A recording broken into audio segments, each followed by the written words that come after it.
The Big Why.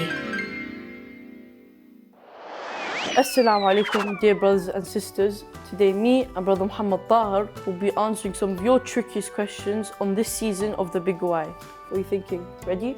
I'm excited, let's go. Do you want to go or? Grab one. No, you do it. Do the honors. I'll do the honors. Oh. I think you're going to struggle with this one. It's a challenge. Let's find out, yeah. Why couldn't there be more than one God? Okay, why couldn't there be more than one God? That's a very good question, actually.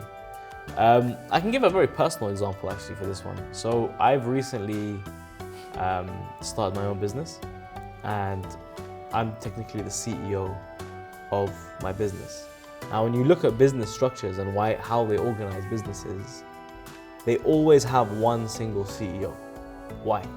Why do you think they always have one CEO?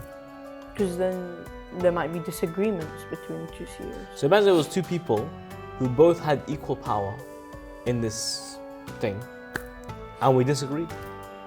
Then what happens? We're both just as powerful as each other. Yeah. Do you know what happens? They reach something they call gridlock, which means like it jams, like the whole thing jams. If you have two entities with equal power, or two powerful entities just as powerful as each other, and they are both in command, you get to a point where you gridlock. Even there's a quote in English that says, too many chefs ruin the pot. Where you have too many chefs, everyone's trying to do something, you end up ruining it.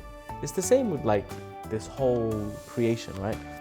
When you have one God, decisions come back to one person, that everything comes back to one person. The concept of Tawhid goes a lot deeper than that, obviously. But this is just a simple way to understand why can't there be more than one God? If you had more than one God and they were all equal, just as equal as each other, as powerful as each other, then you kind of get to a point where the decisions won't be able to get made and will reach a gridlock. So having one God, only one Allah subhanahu wa ta'ala, means the decisions can get made easier. But what if, they both always agree, they never disagree?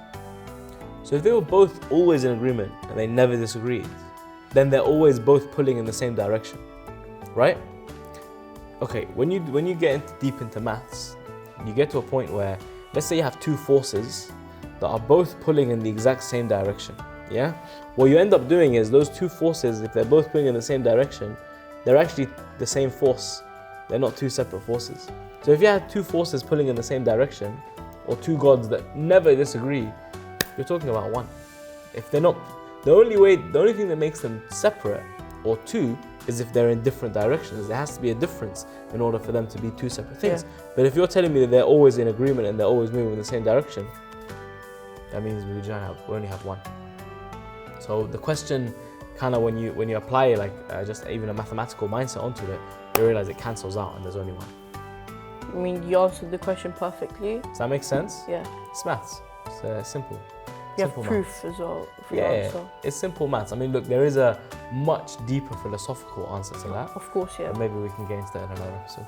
Well, thank you, Brother Mohammed Taher, for My pleasure. discussing and answering this question.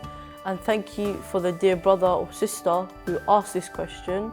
And, as always, ma'a salama. Ma'a salama. The Big Why.